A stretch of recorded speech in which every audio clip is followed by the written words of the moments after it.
Students శతక మధురంలో మనం కవిపరిచయం చెప్పుకున్నాం కదా. నెక్స్ట్ ప్రవేశిక. ప్రవేశిక అంటే దేని గురించి తెలియజేస్తుందంటే మనకి ఈ జీవితంలో మనం ఏ విధంగా ఉండాలి అంటే మనకి నీతి నిజాయితీగా ఏ విధంగా ఉండాలి, తర్వాత మానవుల జీవనం ఏ విధంగా దేని మీద ఆధారపడి ఉంది, నైతిక విలువలు ఎలాంటివి అనేది మనకి శతక మధురంలో శతక కవులు వివరించారు. అంటే వాళ్ళు ఏ విధంగా వివరించారు, ఎలా ఉండాలి, జీవనం మన ఎలాంటి జీవన విధానాన్ని జీవించాలి అనేది మనకి ప్రవేశికలో తెలియజేసిందో అవే ఈ పద్యాలు. ఇందులో ఫస్ట్ పాఠం వచ్చి జయించు పద్యంలో పద్యం. కులశైలములు పాదు పెళ్ళగిల్లి దిక్కులమున కూలిన జలదుల్ మేరలను ఆక్రమించి సముదంచ భంగి నొప్పొంగిన జలజాత ప్రియ శీత భానులు యథా సంచారము తప్పిన దళకం దుబ్బడు చొప్పు దప్పడు భగవద్భక్తుడు సర్వేశ్వర. ఈ సర్వేశ్వర శతకం ఉందిగా, దీన్ని ఎవరు రచించారు? యథావాకుల అన్నమయ్య. అక్కడ చెప్పారు యథావాకుల అన్నమయ్య గురించి. అయితే ఈయన పెద్ద చెప్పాడు. ఏం చెప్తాడు, ఎవరి గురించి చెప్తుండు? భగవద్భక్తుడు అంటే భక్తుని గురించి చెప్తుండు. భక్తుడు ఏ విధంగా ఉండాలి, ఎలా ఉండాలి అంటే కులశైలములు అంటే కుల పర్వతాలు, కులకు సంబంధించిన పర్వతాలు అంటే పాదు పెళ్ళగిల్లి దిక్కులమున కూలినంటే పర్వతాలు, కుల పర్వతాలు అన్ని పాదు పెళ్ళగిల్లి అంటే వాటి యొక్క ఆధారంలో ఊడు వచ్చినా పెళ్ళగిల్లి వచ్చినా వెటుకు వచ్చేసిన దిక్కులమున కూలినంటే కుల పర్వతాలన్నీ తమ యొక్క వేర్లతో తమ యొక్క అడుగు భాగం నుంచి వచ్చి దిక్కులు మొత్తం కూలిపోయిన జలదుల్ మేరలను ఆక్రమించి, జలదుల్ అంటే సముద్రం, నీటితో ఆవరించబడిన జలదుల్ మేరలను ఆక్రమించి సముద్ర చెబ్బగిన పొంగిన వీణ సముద్రాలు ఉన్నాయి, నీటితో ఆవరించబడి ఉన్న ఈ యొక్క సముద్రాలు అవి ఈ విధంగా ఉప్పొంగిన అంటే ఎగిసిన అనేక ఎత్తుగా ఎగిసిన జలజాత ప్రియ సీత భానులు. జలజాత ప్రియ అంటే ఎవరు? చందమామ అంటే చంద్రుడు, సీత భానులు అంటే సూర్యుడు, చంద్రుడు సూర్యుడు. యథా సంచారం అంటే తమ యొక్క ఉన్న గమనాన్ని తప్పిన అంటే తమ యొక్క గతి మారిపోయిన అంటే సూర్యుడు చంద్రుడు ఉదయించడం అనేది రాకపోయినా, దళకం దుబ్బడు పద్ధతి తప్పడు, చొప్పు దప్పడు దళకం దప్పడు అంటే ఆ పద్ధతి చెప్పడు, చొప్పు దప్పడు ఎవరు? భగవద్భక్తుడు. భక్తుడు అనేవాడు ఈ విధంగా ఉండాలి అంటే కుల పర్వతాలన్నీ పెళ్ళగిల్లి దిక్కులు మొత్తం కూలిపోయినా, సముద్రం అనేది నాలుగు దిక్కుల నుంచి ఉప్పొంగిన, తర్వాత సూర్యుడు చంద్రుడు తమ యొక్క గతిని మార్చుకున్నా కానీ ఎలాంటి భయము ఆందోళన ఏది లేకుండా భక్తుడు తమ యొక్క దేవునికి పూజించాలి అని పద్యం యొక్క భావం. నెక్స్ట్ రెండో పద్యం చూడండి. శార్దులం. జాతుల సెప్పుట సేవ చేయుట పురుషులు సంధించు కన్యాయ విఖ్యాతి పొందుట కొండెకాడవుట హింసారవ్వకుండవుట మిథ్యా తాత్పర్యములాడుట నీవు భరద్రవ్యంబు నాశించి ఈ శ్రీ తానెన్ని యుగంబులు ఉండగలడు శ్రీకాళహస్తీశ్వర. శ్రీకాళహస్తీశ్వర శతకం అన్నమాట. దీన్ని రచించింది మారద వెంకయ్య. ఓకేనా? ఈ మారద వెంకయ్య శ్రీకాళహస్తీశ్వర శతకాన్ని రచించింది మారద వెంకయ్య కాదు. ఓకేనా? సారీ, అది భాస్కర శతకం. దీన్ని రచించింది దూర్జటి. ఓకేనా? రచించింది దూర్జటి. అయితే ఈ దూర్జటి ఈ పద్యం చెప్పండి. చూడండి ఏంటంటే జాతులు సెప్పుట అంటే జోష్యాలు చెప్తారు, జ్యోతిష్యం అని. ఆ జోష్యాలు చెప్పడం, తర్వాత సేవ చేయడం అంటే సేవ అనేది చేయడం, పురుషాలు సంధించుట అంటే అబద్ధాలు ఆడుట, ఓకేనా? అన్యాయం అంటే అన్యాయ మార్గంలో విఖ్యాతి పొందుట అంటే కీర్తిని సంపాదించడం, కొండెకాడవుట అంటే చాడీలు చెప్పడం, హింసారంభకుండా ఒకటి అంటే ఇతరులను హింసించడం, మిథ్యా తాత్పర్యం అంటే నిజం అనేది ఉండదు, అబద్ధాలు మాట్లాడటం, లాడటం, ఇవన్నీ భరద్రవ్యం అంటే ఇతరుల యొక్క ధనాన్ని ఆశించడం.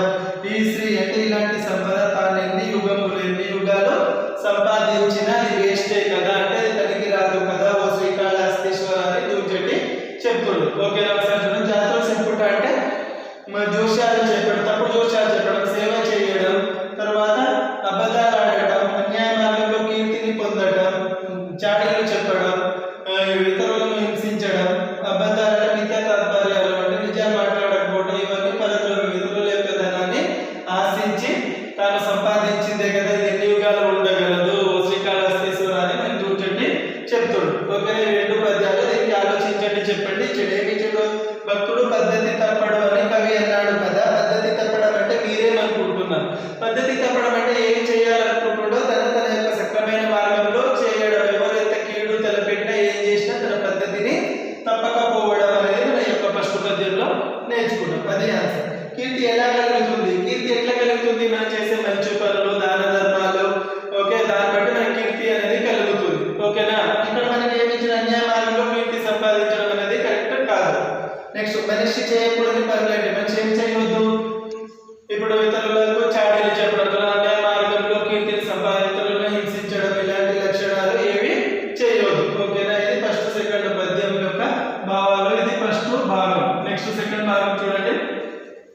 సెకండ్ భాగం వచ్చేసి ఇందులో ఎవరి గురించి నీతి వాచస్పతి గురించి బాల సరస్వతి, తర్వాత ఇక్కడ భాస్కర శతకం వేధించారు. ఓకేనా, చూడండి ఒకసారి. చెవికి గుండెల మొప్పు కాదు సుఖమే, చేదమ్మి గంకణం, భూ విభూషాఢ్యము కాదు దానమే, మైపుణ్యాత్ము నెమ్మేలికి, బ్రవిలేపములు కావు సొమ్ములు పకార ప్రౌఢియే, నిక్కమౌ లవితేంద్రాతిగ వైభవ, సురభిమల్ల నీతి వాచస్పతి. అంటే ఇది ఏ శతకం? సురభిమల్ల శతకం. దీన్ని రచించింది ఎవరు? ఎల్లకూచి బాల సరస్వతి రచించిండు. ఓకేనా, చూడండి ఏమంటుండు. లవితేంద్రాతిగ వైభవ అంటే ఇంద్రుని వంటి వైభవంలో ఇంద్రుని మించిన వాడ. సురభిమల్ల, సురభిమల్ల అంటే ఓ సురభిమల్ల నీకు తెలిసిన వాడ. నీతి వాచస్పతి నీతిలో బృహస్పతిని మించిన వాడ. ఏంటంట? చెవికి గుండెల మొప్పు కాదు. చెవికి గుండెలం అంటే చెవికి ఉంటాయి కదా కమ్మలు గుండెలాలు, అవి గొప్ప కాదు. ఏది గొప్ప? మరి సుతమే అంటే ఈ యొక్క చెవికి అంటే మనకు పాండిత్యం అనేది ఉండడం, అంటే ఇప్పుడు శాస్త్రం గురించి పాండిత్యం ఉండడమే గొప్ప, అంతేగాని చెవులకు పెట్టుకున్న కుండలాలు కావు. చేదమ్మికి గంకడం, భూ విభూషాఢ్యము కాదు దానమే అంటే చేదమ్మికి గంకడం అంటే చేతికి, కంకణం అంటే గాజులు లేదా కంకణ దేనికి? చేతికి ఉన్నాయి. అది భూ విభూషాఢ్యం, అది చేతికి అలంకారం కాదు, కానీ చేతికి ఏది అందం? దానమే. నైపుణ్యాత్మనే దానం చేయడమే మానవులకి మంచిది, వాళ్ళ నైజమని చెప్తుంది.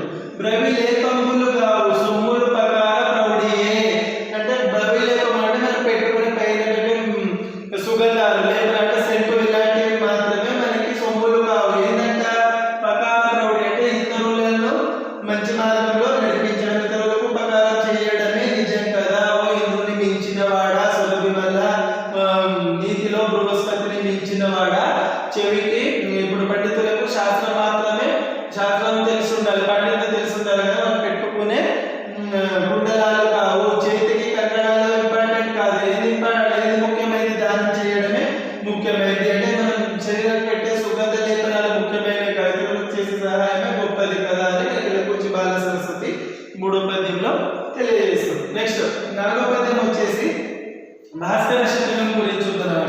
భూపతి కాత్మ బుద్ధి మతి పుట్టని చోట ప్రధానులెంత ప్రజ్ఞా పరిపూర్ణులైన కొనసాగదు కార్యము, కార్యాధ్యక్షులై యోపిన ద్రోణ భీష్మ కృప యోధులనేకులు గుడి కౌరవ క్షమాపతి కార్యమేమైన జాలిదే చెయ్యగవారు. భాస్కర శతకాన్ని రచించింది ఎవరు? మారద వెంకయ్య.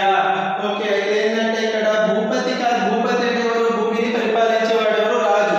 భూపతి కాత్మ బుద్ధి మతి పుట్టని చోట అంటే ఏ కార్యమైనా ఏం చేయాలనుకున్నా భూపతి కాత్మ బుద్ధి అంటే రాజు యొక్క మనసులో నుంచి ఆ మాట అనేది రావాలి.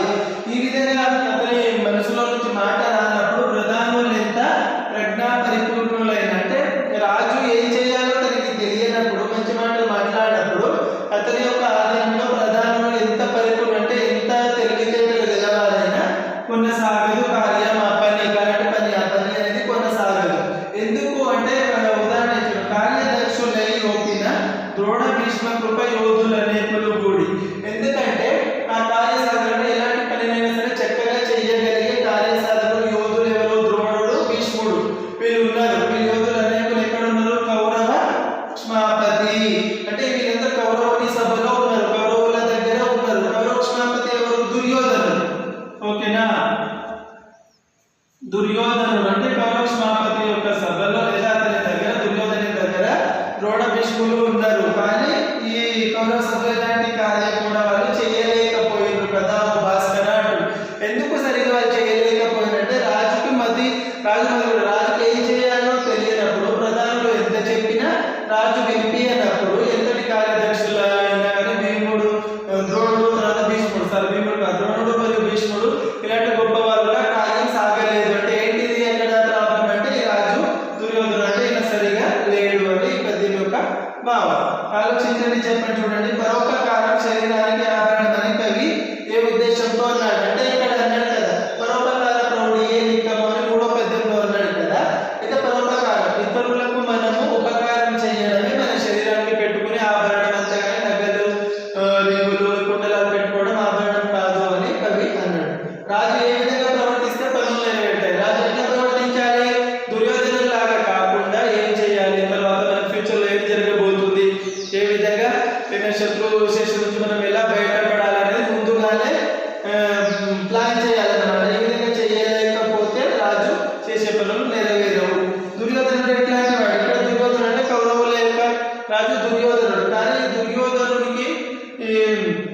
ప్రజ్ఞాపరిపూర్ణులైన భీష్ముడు ద్రోణుడు ఉన్నా కానీ వాళ్ళు చెప్పింది వినలేదు కాబట్టి దుర్యోధను లాంటి రాజు ఉంటే ఏమవుతుంది ఎలాంటి కార్యమైనా సాధ్యపడదు అని పద్యం యొక్క భావం. దీంతో మనకి పార్ట్ 1 పార్ట్ 2 అయిపోయింది. నెక్స్ట్ క్లాస్లో పార్ట్ 3 పార్ట్ 4 చెప్తాను. Thank you.